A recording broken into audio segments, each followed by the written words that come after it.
الحمد لله رب العالمين والصلاة والسلام على أشرف خلق الله وسيد المرسلين وعلى آله وصحبه أجمعين.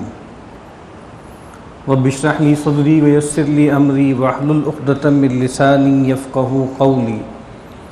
اللهم انفعنا بما علمتنا وعلمنا ما ينفعنا وزدنا علما آمين يا رب العالمين. کتاب ریاض الصالحین میں ہم زہد کی جو فضیلت ہے اس کا باب پڑھ رہے ہیں. سیدنا سہل بن سعد الساعدی رضی اللہ تعالی عنہ فرماتے ہیں قال رسول اللہ صلی اللہ علیہ وسلم، اللہ کے رسول صلی اللہ علیہ وسلم نے فرمایا لو كانت الدنیا تعدل عند اللہ جناح بعوضۃ ما سقا کافرا منها شربۃ ماء. اگر دنیا کی زندگی اللہ تعالیٰ کے نزدیک ایک مچھر کے پر کے برابر بھی وقت رکھتی، اس کے برابر ہوتی، تو اللہ تعالیٰ اس دنیا سے کسی کافر کو پانی کا ایک گھونٹ بھی نہ پلاتے. یہ بہت اہم حقیقت ہے جس کی طرف نبی اکرم صلی اللہ علیہ وسلم توجہ دلا رہے ہیں. قرآن مجید کا پورا جو اسلوب ہے وہ یہی ہے کہ اصل جو زندگی ہے وہ آخرت کی زندگی ہے. دنیا کی زندگی جو ہے وہ امتحان ہے، اور اگر انسان آخرت کو بھلا دے، اپنی اصل منزل کو بھلا دے، تو قرآن مجید کہتا ہے کہ یہ دھوکہ ہے، دھوکے کا گھر ہے، یہ سراب ہے.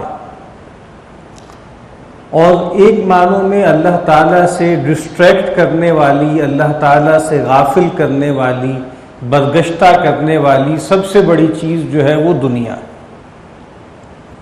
لیکن جیسے کہ ہمیں معلوم ہے کہ ہمیں یا انسانیت کو جس چیز کا تجربہ ہے وہ دنیا ہی ہے، یعنی آخرت کا تجربہ اس طرح کسی کو نہیں ہے. پیغمبروں کو ہے، اللہ تعالیٰ نے آخرت کے، جنت جہنم کے کچھ مشاہدات انہیں کرائے ہیں، لیکن پیغمبر تو خاص لوگ ہوتے ہیں، اللہ تعالیٰ ان کو وحی سے مشرف کرتے ہیں.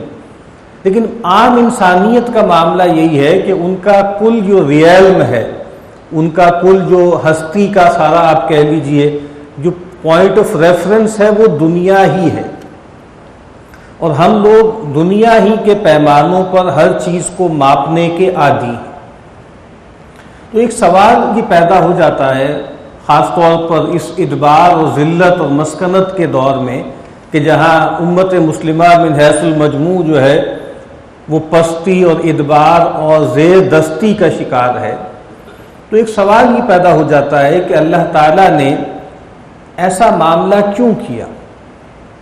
یعنی وہ لوگ کہ جو اس کو ماننے والے ہیں، اس کے نام لیوا ہیں، ٹھیک ہے، بے عمل بھی ہوں گے، بد عمل بھی ہوں گے، لیکن بہرحال پیغمبر کی امت میں تو ہیں، اللہ کا نام لینے والے تو ہیں، خار ہیں، بدکار ہیں، ڈوبے ہوئے ذلت میں ہیں، کچھ بھی ہیں، لیکن تیرے محبوب کی امت میں ہیں. تو یہ بات تو ہے نا. تو پھر ایسا کیوں ہے کہ وہ لوگ کہ جو اللہ کا انکار کرنے والے ہیں، اللہ کے سرکش ہیں، رسول اللہ صلی اللہ علیہ وسلم پر ایمان نہیں لاتے، وہ دنیا میں طاقتور ہیں، ان کے پاس طاقت ہے، ان کے پاس روپیہ پیسہ ہے، ان کے پاس وسائل ہیں. اور یہ ٹھیک ہے، امت مسلمہ پر تو یہ دور جو ہے وہ 250-300 سال سے آ رہا ہے، لیکن ویسے انسانیت کی تاریخ بھی عمومی طور پہ دیکھ لیں تو ہمیں ایسا ہی لگتا ہے کہ عام طور پر جو چودھری لوگ ہوتے ہیں، جو مالدار لوگ ہوتے ہیں، جو مترفین ہوتے ہیں، ملا ہوتے ہیں، وہ پیغمبروں کے منکر ہوتے ہیں اور پیغمبر کے مقابلے میں سینہ تان کے کھڑے ہو جاتے ہیں. لیکن اس کے باوجود وہ دنیا میں بہت ترقی کرتے ہیں، دنیا کی رفاہیت انہیں حاصل ہوتی ہے. تو اس سے غلط فہمی پیدا ہو سکتی ہے کہ کہیں ایسا تو نہیں ہے کہ اللہ تعالیٰ اصل میں تو انہی کے ساتھ ہوں، اور مسلمانوں کو جیسے معاذ اللہ ایک تصور ہوتا ہے کہ ایک لالی پاپ دے رکھا ہوا ہے، اور جیسے ہمارے ہاں ایک محاورہ ہے کہ ٹرک کی بتی کے پیچھے لگا دیا ہے، اور دنیا اصل میں جو واقعی چیز ہے اس پر تو غلبہ جو ہے وہ کفار کا ہے اور غیر مسلموں کا ہے، اللہ کے باغیوں کا ہے، اور اللہ کے ماننے والے جو ہے وہ پھٹے حالوں میں ہیں۔ تو اس غلط فہمی کو قرآن مجید بھی بار بار واضح کرتا ہے، اور نبی اکرم صلی اللہ علیہ وسلم نے بھی اس کے بارے میں بہت سی باتیں ارشاد فرمائیں۔ ان میں سے ایک بات یہ بھی ہے کہ اس دنیا میں کفار کو، اللہ کے منکروں کو بعض اوقات غلبہ ملتا ہے، بعض اوقات بہت رزق کی فراوانی ملتی ہے۔ تو کیا وجہ ہے؟ تو اس روایت میں اس بات کو واضح کر دیا کہ در حقیقت دنیا کا مال و متاع، دنیا میں جو کچھ بھی ہے، اللہ تعالیٰ کے نزدیک اس کی کوئی وقت نہیں ہے۔ اللہ تعالیٰ کے نزدیک بھی، اور اللہ تعالیٰ اس بات کو اپنے ماننے والوں کے اندر بھی انکلکیٹ کرنا چاہتے ہیں، وہ یہ ہے کہ اصل زندگی آخرت کی زندگی ہے، اور آخرت اور جنت کے مقابل میں اس دنیا کی حیثیت پرے کاہ کے برابر بھی نہیں ہے۔ تو یہاں فرمایا کہ اگر تو دنیا کی حیثیت بہت زیادہ ہوتی تو پھر تو ٹھیک ہے کہ دنیا میرٹ کی بنیاد پر ملتی، تو دنیا میرٹ کی بنیاد پر نہیں ملتی۔ میرٹ میں اخلاقی معنوں میں کہہ رہا ہوں، میرٹ کی بنیاد پر جو دنیا ہے وہ آخرت ہے، وہاں انسان ایمان اور عمل صالح کی بنیاد پر اللہ تعالیٰ کے ہاں انعام و اکرام اور خلط پائے گا۔ یہ دنیا آزمائش کی جگہ ہے۔ ٹھیک ہے یہ بات کہ اہل ایمان کلیکٹیولی اگر ایمان اور تقوی کی شرائط کو پورا کر دیں اور جو دین ان کو دیا ہے اس کو ہر لحاظ سے دنیا میں غالب کر دیں تو دنیا میں خوشحالی بھی ان کو ملتی ہے۔ لیکن یہ ضروری نہیں ہے کہ دین جو ہے سیاسی طور پر اس دنیا میں ہر وقت غالب ہو، اتار چڑھاؤ آتے رہتے ہیں۔ تو اصل جو زندگی ہے وہ آخرت کی زندگی ہے، اور دنیا کی زندگی کی حیثیت نہیں ہے۔ اسی لیے قرآن مجید نے یہ بات فرمائی کہ اگر اس بات کا اندیشہ نہ ہوتا کہ تمام لوگ ہی اللہ کا انکار کر دیں تو ہم اللہ تعالیٰ کا انکار کرنے والے جو منکر ہیں ان کے گھروں کی سیڑھیاں اور ان کی چھت جو ہے ہم سونے کی بنا دیتے۔ تو اس وقت بہت زیادہ امکان تھا کہ سب لوگ ہی اس طرف چلے جاتے، تو ابھی معاملہ یہ ہے کہ رلا ملا ہے۔ تو اس بات کو واضح کر دیا کہ اگر دنیا کی حیثیت کچھ بھی ہوتی، مچھر کے پر کے برابر بھی ہوتی، تو اللہ تعالیٰ یہاں کسی کافر کو ایک بوند پانی بھی نہ دیتے۔ اور سیدنا ابراہیم علیہ السلام کی دعا کئی مرتبہ اس کا تذکرہ ہو چکا، جب اللہ تعالیٰ نے ان کو امامت کے منصب پر فائز کیا امتحانات سے گزار کر، تو انہوں نے فوری طور پر اپنی ذریت کے بارے میں پوچھا کہ وَمِن ذُرِّيَّتِي، کیا یہ جو امامت ہے اور یہ جو مرتبہ ہے میری اولاد کو بھی یہ مرتبہ حاصل ہوگا؟ تو اللہ تعالیٰ نے فرما دیا کہ لا ینال عہد الظالمین، یہ امامت چونکہ ایک ایمانی اور اخلاقی اور روحانی منصب ہے تو یہ ظالموں کو، مشرکوں کو نہیں ملے گی۔ پھر جب انہوں نے رزق کی دعا کی، اللہ تعالیٰ سے دعا کی، تو اس رزق کی دعا کو کوالیفائی کر لیا، من آمن منہم باللہ والیوم الآخر، اے اللہ میری اولاد میں سے جو اللہ پر یعنی تجھ پر ایمان لائیں اور آخرت پر ایمان لائیں، اے اللہ تو ان کو رزق دینا فراوانی سے۔ تو اللہ تعالیٰ نے اس کے جواب میں ارشاد فرمایا کہ ومن کفر، ابراہیم جو کفر بھی کرے گا فأمتعہ قلیلا، تو میں تھوڑا سا اس کو دنیا میں دے دلا دوں گا۔ تھوڑا سا کا مطلب کیا ہے؟ دنیا کا جو امیر ترین آدمی بھی ہے اور اس کے پاس جو کچھ بھی ہے، بلکہ پوری دنیا کے تمام لوگوں کے پاس جو کچھ بھی ہے وہ سب ملا کر بھی آخرت کے مقابلے میں انتہائی تھوڑا ہے۔ تو کہا فأمتعہ قلیلا، یعنی کسی کو جو ہے قارون بنا دینا بھی اصل میں کیا ہے؟ بہت تھوڑا سا مال ہے۔ تو کہا کہ جو کفر کریں گے میں اس کو بھی دنیا میں تھوڑا سا گزران کا سامان دے دوں گا، لیکن پھر ثم اضطرہ الی عذاب النار، پھر جو کفر کریں گے میں ان کو جہنم کی آگ میں جھونک دوں۔ تو اس بات کو واضح کر دیا کہ اس دنیا میں اللہ تعالیٰ سب کو دیتے ہیں، ماننے والوں کو بھی دیتے ہیں، نہ ماننے والوں کو بھی دیتے ہیں، اور بعض اوقات نہ ماننے والوں کو ہمیں لگتا ہے کہ زیادہ دے رہے ہیں۔ اس کا سبب یہی ہے کہ اس دنیا کی حیثیت اللہ تعالیٰ کے نزدیک کچھ بھی نہیں ہے، ایک مچھر کے پر کے برابر بھی نہیں ہے۔ سیدنا ابو ہریرہ رضی اللہ تعالیٰ عنہ فرماتے ہیں کہ میں نے رسول اللہ صلی اللہ علیہ وسلم کو فرماتے ہوئے سنا، الا ان الدنیا ملعونہ، لوگوں آگاہ ہو جاؤ، دنیا جو ہے وہ ملعون ہے، لعنت زدہ ہے، ملعون ما فیہا، جو کچھ دنیا میں ہے وہ بھی ملعون ہے، الا ذکر اللہ تعالی، سوائے اللہ کی یاد کے، اللہ کے ذکر کے، وما والاہ، اور جو اللہ تعالیٰ سے متعلق چیزیں ہیں، اللہ کی یاد سے متعلق چیزیں ہیں یا جو چیزیں اللہ سے متعلق کرنے والی ہیں، اللہ سے قریب کرنے والی ہیں، وعالما ومتعلما، اور عالم اور متعلم۔ یعنی دنیا کے بارے میں جو بات فرمائی کہ دنیا ملعون ہے، اس کا مطلب کیا ہے کہ دنیا اصلاً اللہ کی رحمت سے دور ہے، اور دنیا چونکہ اللہ تعالیٰ سے ویسے بھی اللہ کا جو قرب ہے، اللہ کی جو حضوری ہے، دنیا اس سے فاصلے پر ہے، تو کہا کہ یہ دنیا اللہ تعالیٰ کی رحمت سے محرومی کا ذریعہ بن جاتی ہے۔ اور ہمیشہ یہی دیکھتے ہیں ہم کہ اللہ تعالیٰ کے مقابل میں آنے والی جو سب سے مضبوط قوت ہے وہ دنیا ہے، اور دنیا کا مطلب کیا ہے؟ مال اور جاہ، دنیا اس چیز کا مجموعہ ہے، اور اصل میں وہ دنیا کہ جس کی مذمت کی گئی ہے اور جس کے بارے میں کہا گیا ہے کہ وہ جو ہے ملعون ہے، وہ وہی چیز ہے جو انسان کو اللہ سے دور کر دے۔ مولانا روم کا شعر ایک ضرب المثل ہے، وہ کہتے ہیں چیست دنیا، دنیا کیا ہے؟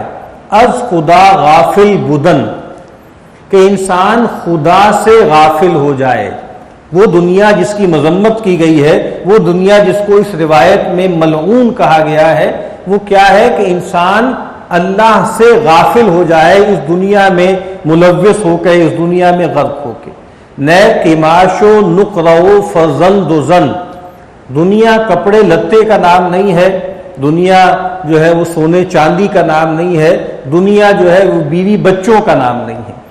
وہ دنیا کہ جو انسان کو اللہ سے غافل کر دے، وہ دنیا ہے جو ملعون ہے، وہ دنیا ہے جو اللہ کی رحمت سے دور ہے۔ اب اس دنیا میں کیا چیز ہے جو اس دنیا کو ملعون ہونے سے بچائے، یا ہمارے حق میں اس دنیا، یہ ہمارے حق میں یہ دنیا لعنتی نہ رہے؟ لعنتی کا مطلب کیا ہے؟ اللہ کی رحمت سے محرومی کا ذریعہ نہ بنے۔ ہم میں سے ہر شخص اگر یہ چاہتا ہے کہ اس دنیا میں رہنا، اس دنیا میں بسنا ہمارے لیے اللہ کی رحمت سے محرومی کا ذریعہ نہ بنے، تو اس کا نسخہ کیا ہے؟ اس کا نسخہ یہ ہے کہ انسان اللہ کو یاد رکھے، اور اللہ تعالیٰ سے جو جوڑنے والی چیز ہیں، اللہ سے متعلق رکھنے والی جتنی بھی چیزیں ہیں، ان پر متوجہ ہو اور علم حاصل کرے، اس دنیا کی معرفت حاصل کرے۔ یا تو آدمی جو ہے وہ عالم ہو یا وہ متعلم ہو، اس دنیا کا علم اسے ہو، اللہ کی معرفت اسے حاصل ہو، یا تو وہ جانتا ہو، دوسروں کو سکھاتا ہو، یا وہ سیکھتا ہو۔ بہت سے صحابہ سے اس طرح کے اقوال ہمیں ملتے ہیں کہ کہتے ہیں کہ کن عالمن، یا تو عالم بن جاؤ، او متعلمن، یا متعلم بن جاؤ، او مستمعن، یا علماء کو سننے والا بن جاؤ، او محبن، یا جو اہل علم ہے، علماء ہے، ان سے محبت کرنے والے بن جاؤ، ولا تکن خامسا فتہلک، اور دیکھو پانچویں نہ بننا کہ تم ہلاک ہو جاؤ۔ تو یہاں پر یہ بات فرمائی کہ دنیا اللہ کی رحمت سے دور کرنے کا سب سے بڑا ذریعہ ہے، اور اس سے بچنے کا طریقہ کیا ہے کہ انسان اللہ کی یاد میں رہے، اور اللہ کی یاد کے جو متعلقات ہیں ان میں رہے، اور علم دین سیکھنے سکھانے کی طرف متوجہ۔ امام حسن بصری علیہ رحمہ فرماتے ہیں الدنیا کلھا ظلمہ، دنیا ساری کی ساری اندھیر ہے، تاریکی ہے، الا مجالس العلماء، سوائے علماء کی مجلسوں کے۔ جو نور ہے، جو روشنی ہے، وہ قرآن میں ہے، وہ سنت میں ہے، وہ دین کے پڑھنے پڑھانے میں ہے۔ تو یہاں پر بھی نبی اکرم صلی اللہ علیہ وسلم نے فرمایا آگاہ ہو جاؤ کہ دنیا اللہ کی رحمت سے دور ہے، اور جو کچھ اس دنیا میں ہے وہ بھی اللہ کی رحمت سے دور ہے، سوائے اللہ کی یاد کے، اور جو اس سے قریب کرنے والی چیز ہو، یا عالم اور یا متعلم۔ سیدنا عبداللہ ابن مسعود رضی اللہ تعالی عنہ فرماتے ہیں کہ کہ رسول اللہ صلی اللہ علیہ وسلم نے فرمایا لا تتخذوا الضیعۃ فترغبوا فی الدنیا. آپ نے فرمایا کہ دیکھو بہت زیادہ جائیدادیں نہ بناؤ کہ تم دنیا کی طرف راغب ہو جاؤ گے. اس دنیا میں انسان رہتا ہے تو اللہ تعالیٰ نے جو چیزیں انسان کے لیے مرغوب بنا دی ہیں ان میں کھیتی بھی ہے، اس میں مکانات بھی ہیں، اس میں کاروبار بھی ہیں. قرآن مجید نے کہا ہے نا کہ مساکن ترضونہا، وہ گھر جو تمہیں بہت پسند ہے، تجارتن تخشون کسادہا، ایسی تجارت جس کی کساد بازاری کا تمہیں اندیشہ لگا رہتا ہے. تو یہ چیزیں انسان کو راغب کرتی ہیں. تو کہا کہ ایسا نہ ہو کہ دنیا ہی میں رہنا بسنا، دنیا میں جائیدادیں بنانا، اسی میں تم لگ جاؤ اور دنیا کی طرف ایسی رغبت ہو جائے کہ جو تمہیں آخرت سے غافل کر دے. دیکھیں دنیا کی طرف ایک ضروری رغبت تو اللہ تعالیٰ نے انسان کے اندر رکھی ہے، اور وہ اس لیے رکھی ہے تاکہ انسان اس دنیا کا تمدن چلائے اور اس دنیا میں رہ بس سکے.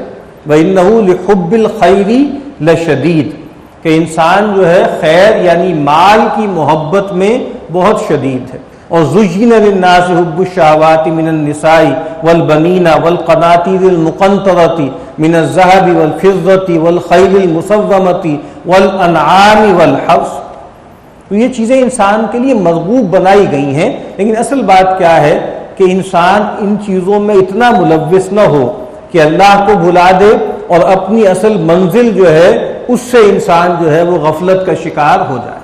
تو فرمایا کہ دیکھو اس طرح جائیدادوں میں اور اس طرح زمینوں میں مت پڑ جاؤ کہ پھر تم دنیا ہی کی طرف راغب ہو جاؤ. عبداللہ بن عمرو بن العاص رضی اللہ تعالی عنہما فرماتے ہیں مر علینا رسول اللہ صلی اللہ علیہ وسلم ونحن نعالج خصا لنا. رسول اللہ صلی اللہ علیہ وسلم کا گزر ہمارے پاس سے ہوا اور ہم اپنا جو چھپڑ تھا، جو گھر تھا ہمارا، جو جھونپڑی تھی، ہم اس کی مرمت کر رہے تھے. یعنی وہ جو جھونپڑی سی ہوتی ہے، ہٹ سی ہوگی کوئی، تو اس میں جیسے کوئی بارش کی وجہ سے یا موسم کی وجہ سے کوئی خرابی آ گئی، کوئی چھید اس میں ہو گئے، تو ہم اس کی مرمت کر رہے تھے. تو رسول اللہ صلی اللہ علیہ وسلم ہمارے پاس سے گزرے. تو آپ نے پوچھا ما ھذا، کہ کیا کر رہے ہو، کیا مصروفیت ہے یہ؟ تو کہتے ہیں کہ ہم نے عرض کی قد وہا، ہم نے کہا کہ یہ کمزور ہو گیا، یہ چھت جو ہے ہماری یا یہ مکان کی جو دیوار ہے یہ کمزور ہو گئی ہے، بھربھری ہو گئی ہے، ہم اس کو پکا کر رہے ہیں. فنحن نصلحہ، ہم اس کو سدھار رہے ہیں، ہم اس کو ٹھیک کر رہے ہیں، ہم اس کی مرمت کر رہے ہیں. تو آپ نے فرمایا ما اول امر الا اعجل من ذلک. تو اللہ کے نبی نے فرمایا کہ میں نہیں دیکھتا کہ معاملہ اس سے کہیں جلدی کا ہے. میرا خیال یہ ہے کہ معاملہ اس سے کہیں جلدی کا ہے. یہاں امر کہا ہے اللہ کے نبی نے، تو امر کا مطلب کیا ہے؟ دو مطلب یہاں پر ہو سکتے ہیں، ایک انسان کی موت اور ایک دنیا کی موت. یعنی انسان کی زندگی میں جو سب سے بڑا امر ہے جس کو کوئی انکار نہیں کر سکتا وہ اس کی موت ہے. تو اللہ کے نبی فرما رہے ہیں کہ میرا خیال تو یہ ہے کہ موت اس سے کہیں زیادہ قریب ہے. کیا مطلب ہے اس بات کا؟ نبی اکرم صلی اللہ علیہ وسلم کا معاملہ یہ تھا کہ وہ عام زندگی کے روزمرہ معاملات کے ذریعے لوگوں کو آخرت کی طرف راغب کرتے تھے. تو آپ کو یہ لگا کہ جیسے یہ بہت زیادہ ملوث ہے اس کام میں، اور گھر کی مرمت وغیرہ جیسے ان کا گویا کہیں ایسا نہ ہو کہ یہ الٹیمیٹ کنسرن بن جائے.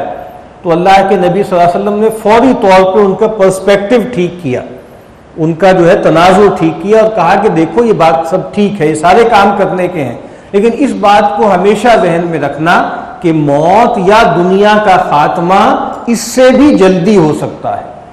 تو اس وجہ سے جو ہم پہلے پڑھ چکے ہیں کہ بہت لمبی لمبی پلاننگز کرنا اور چیزوں کے اندر بہت زیادہ ملوث ہو جانا. آج بھی لوگوں کو اس کا تجربہ ہے، جن لوگوں نے گھر بنائے ہیں نا اور خود جیسے کھڑے ہو کے لوگ گھر بنواتے ہیں، تو ان میں سے اکثر لوگوں سے آپ پوچھ لیں کہ اس وقت جیسے وہ جینے مرنے کا سا ایک موضوع ہوتا ہے اور لگتا ہے کہ زندگی کا جیسے سب سے بڑا کنسرن یہی ہے، اور سوتے جاگتے اسی کی فکریں انسان کو لاحق ہوتی. تو اللہ کے نبی صلی اللہ علیہ وسلم نے یہ نصیحت فرمائی کہ دیکھو یہ تم ٹھیک کر رہے ہو، انسان کی ضرورت ہے کوئی مرمت لگانا یا کوئی معاملہ کرنا، لیکن اس حقیقت کو ہمیشہ سامنے رکھنا کہ جو موت ہے وہ اس سے کہیں قریب کی چیز ہے۔